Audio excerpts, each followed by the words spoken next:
De retour en direct du Forum des projets urbains à Nantes. Je suis avec Laurent Fèvre, vous êtes directeur immobilier Centre-Ouest de SNCF Immobilier. Bonjour. Bonjour, est-ce que vous pouvez nous présenter les métiers de SNCF Immobilier? Oui, bien sûr. SNCF Immobilier, comme son nom l'indique, on est là en fait pour loger les activités de la SNCF. La SNCF est presque dans tous les territoires et notre territoire est toujours dans cet exemple-là le deuxième propriétaire en fait en France après l'État. Et donc c'est le cas sur notre périmètre. On a à peu près 800 000 m² de bâtiments sur le périmètre Pays de la Loire, Bretagne, Centre-Val de Loire.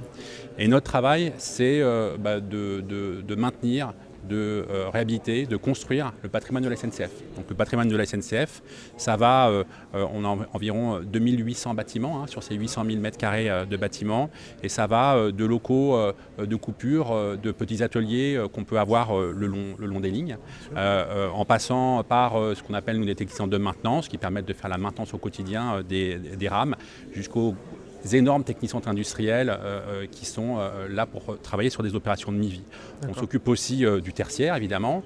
On s'occupe de loger les activités médicales. On a nos propres services en fait, médicaux de médecine du travail, mais aussi des activités sociales, des activités liées ce qu'on appelle nous, des installations sociales transférées, donc les cantines, les centres de loisirs. C'est un patrimoine très hétéroclite. D'accord. Donc pour ça, on est, comme je le disais, sur Pays de la Loire, Centre-Val de Loire et Bretagne, on a à peu près une centaine de collaborateurs, et on fait également tout ce qui va être lié aux services plus classiques dans l'immobilier, l'accueil, la reprographie, les services généraux plus classiques dans des bâtiments. D'accord.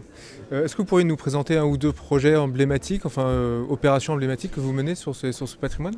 Oui, bien sûr. Je parlais tout à l'heure des technicentres industriels. Ouais, donc un technicentre industriel, par exemple celui de Saint-Pierre-des-Corps, c'est une usine. Donc c'est une usine, il y a à peu près, il y a presque 1000 personnes dans une de ces usines, et c'est des usines dans lesquelles les trains entrent pour faire des opérations de mi-vie. Donc c'est des opérations sur lesquelles on va moderniser les trains, sur lesquelles on va les réhabiliter, des trains des TGV qui peuvent rentrer après une vingtaine d'années de bons et loyaux services, et puis qui vont être entièrement refaits, démontés, entièrement repositionnés avec du matériel neuf, avec du matériel réusiné, et puis qui ressort neuf pour 15-20 ans.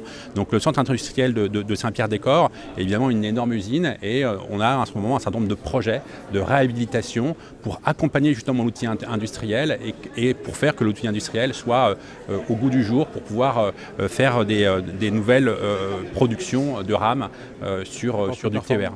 Exactement. Et donc nous, on les accompagne évidemment pour réhabiliter ce site, mais également on en profite pour mettre en place un raccordement au chauffage urbain sur ce site. Chauffage urbain, on accompagne du coup également la collectivité pour trouver des fonciers pour positionner une chaufferie biomasse, ou en tout cas une chaufferie également qui nous permettra d'alimenter à la fois évidemment notre technicentre, mais également ce qu'il y a auparavant. Parce que je ne l'ai pas dit tout à l'heure, et c'est une erreur, nous sommes aujourd'hui aussi un grand propriétaire de foncier. Oui. Et donc ce foncier, souvent à destination en fait, de la reconstruction de la ville, les enjeux dont on parle aujourd'hui justement dans ce forum sont assez proches de ça. SNCF est très souvent courtisé et appelé par les diverses collectivités ou promoteurs justement pour ces fonciers qu'on a en proche gare, en centre-ville, et qui permettent parfois sur un certain nombre de ces fonciers de reconstruire des projets de promoteurs, mais surtout des projets de vie, de palais de congrès, de choses que nos partenaires collectivités souhaitent remettre en centre des villes. Donc là, typiquement sur Saint-Pierre-des-Corps, mais comme sur Nantes, comme sur Rennes, on est vraiment souvent en accompagnement de restructuration de ces cœurs de ville. Un autre projet, d'ailleurs, sur Rennes, sur la même façon, juste à côté de la gare de Rennes, on avait un ancien technicentre industriel qui a déménagé sur le site de la Jeunesse. Eh bien, en ce moment, on est avec la ville de Rennes en train d'étudier la transformation de ce quartier. On a démoli un certain nombre de bâtiments actuellement, et on est en train de réfléchir avec la collectivité sur le renouveau de cette friche urbaine. D'accord. Donc il y a des forts enjeux RSE, j'imagine, sur ces transformations. Comment vous les appréhendez et voilà, quelle feuille de route vous tracez? Alors il y a plusieurs enjeux pour nous. Il y a les enjeux sur nos bâtiments. Typiquement, je le disais tout à l'heure, on est un des premiers propriétaires de bâtiments de France et on est un vieil industriel. Donc tous nos bâtiments sont assez vieux et donc sont typiquement des passoires thermiques, ont un certain nombre de problématiques liées à l'amiante, liées au plomb, liées en fait à tous les stigmates qu'on peut trouver sur des bâtiments anciens.